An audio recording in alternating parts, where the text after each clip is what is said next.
Hi, welcome to the unboxing of the ALESIS or ALESIS SR18 high definition drum machine. ALESIS, I don't know. I just got this today because I had to take back another drum machine called the KORG, the KORG KR55 Pro. I took it back. There's a lot of reasons. One was it didn't power up. Sometimes power is a nice, it kind of adds to the, the drum machine. It didn't power up. I tried all kinds of different things. I tried even batteries. It takes batteries. So does this. So also with the power supply that you get from the KORG KR55 Pro, it has the prongs that come out are attached to a little piece of plastic which you can, if you want to, remove. And maybe that has something to do with European power. I don't know why it would be that way. I played with that anyway. So I guess I'll just start getting into it, huh? For once? All right, here we go. Just got this today. I hope that, because this came from under the counter, it wasn't shipped or anything like that. It was ready to go. And look at this. Here I go. Now this is how you do it.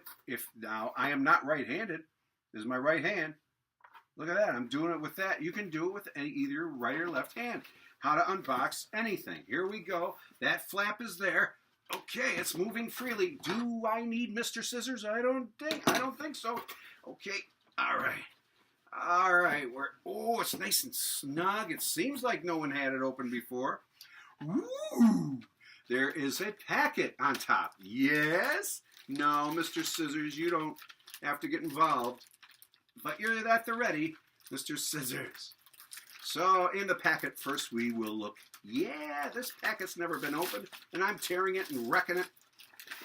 Oh, you get a rhythm sheet, all the patterns and rhythms and stuff like that. How cool. That's nice. And you get three books. You get one is the SR18 professional drum machine. Okay. Another one is a quick start manual. The first one says it's a reference manual. Second one says it's a quick start manual. It's just as thick, if not thicker. And the third one is important safety stuff from ALESIS. Wow. ALESIS, what do they make? So there's that plastic. ALESIS, what do they make? What else do they make? I don't know. Oh, but we're getting close here. It comes with its own power supply. Isn't that nice? If this protects it, all this cardboard. And here, let's look at the power supply. It's so interesting. This is the power supply. It'll be on the floor and in the beer and the booze of the bar that you play at. All the, they keep good care of floors at bars. Look how tiny. That's going to easily get lost. This is wonderful. See how it's wonderful. Did you get a good look at that? I hope so. Here we go. We're going to open it up. Oh, yeah. Yep. Okay, size-wise, I think in comparison to the KORG, this is going to fit better on the keyboard. I think I can maybe slip it in there. But let's take a look at this box, you box people. Look at that. So that was the top. A beautiful color photograph on glossy, whatever. Look at that. Another color photo. More color photo on their packaging. Wow. Now the ALESIS, to do the research, ALESIS. Wow, look at that. All kinds of informative stuff here.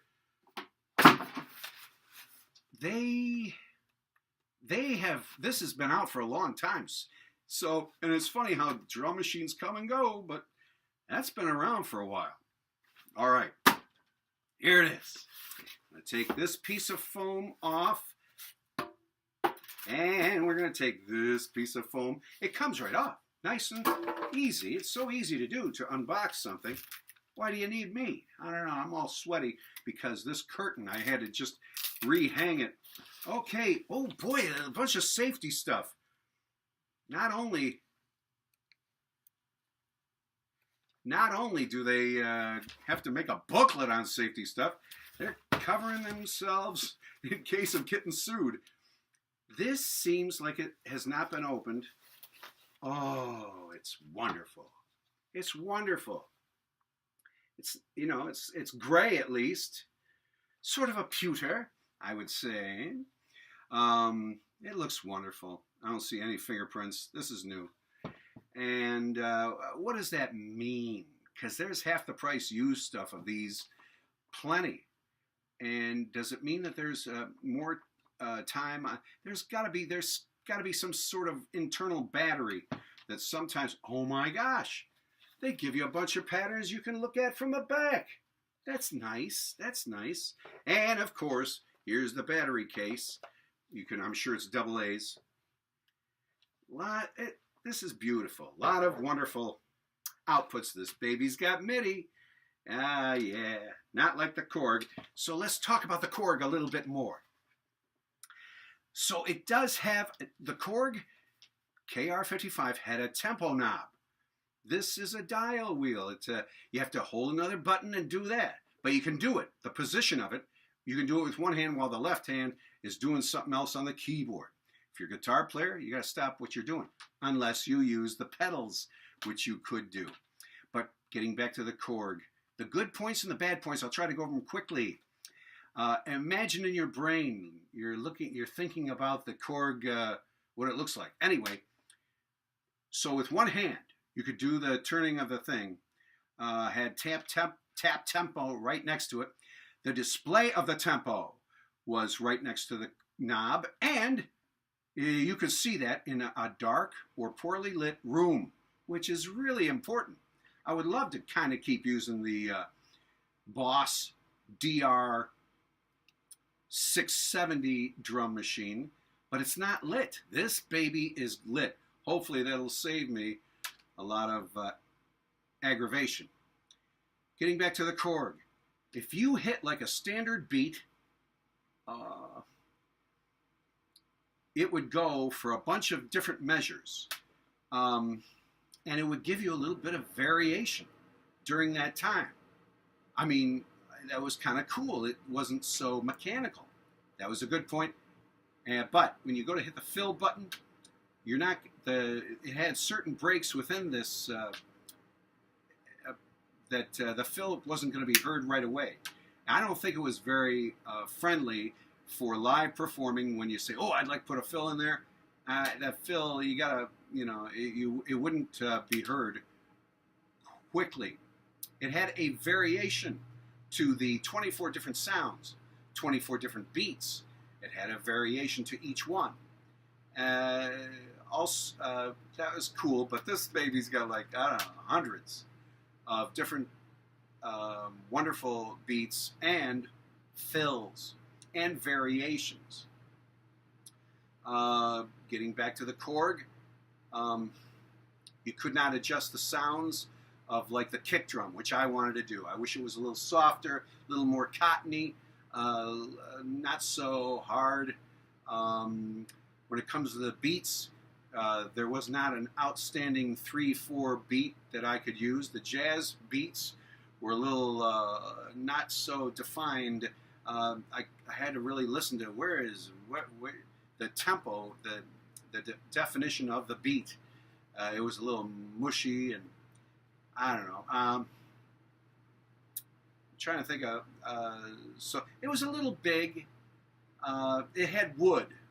Now, wood is kind of cool, wood look, but I don't know. Give me black, grays. I love red, and whites. Whites, grays, blacks, and red. That's what I like. Those are supposed to be the colors of like the punk, do-it-yourself, do-it-yourself, DIY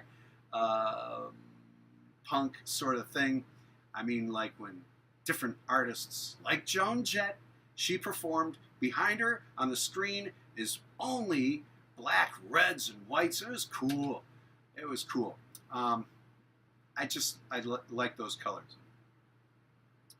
The KORG, it did light up with the buttons. You could hit a button, and you sort of just had to memorize. You're going to have to memorize, I suppose, the things. You can assign patterns for these buttons. That's what I hear. And you could on the Boss DR670 also. You could assign patterns for the buttons. But it was straightforward. The KORG, if they would have only changed some sounds, just made the kick drum. But then again, you can't adjust the hi-hat if you thought it was too hot in the mix. And I've seen other videos or YouTube instructional things with solo artists, and it's neat. They may be in another side of the country, but they're plugging away, them and doing a duo or a solo, and it's nice to have a drum machine. And I don't know if I've ever gotten into talking about with my girlfriend and I saw Pat Benatar and Neil Giraldo. Am I saying that right? Anyway, we saw them. You pay good money to go to some casino or something and go see them. And I had a good time, but I was a little taken aback when they were using some backing tracks. And I guess a drum machine is a backing track, and it's a sad situation. But I don't want to play. There's so much cheating going on. Even full bands will have some backing tracks. Something's just not right. I like Def Leppard a lot. Some of their songs give me goosebumps, but they're using some backing stuff that I don't know. I give me a little bit more improvisation in modern music.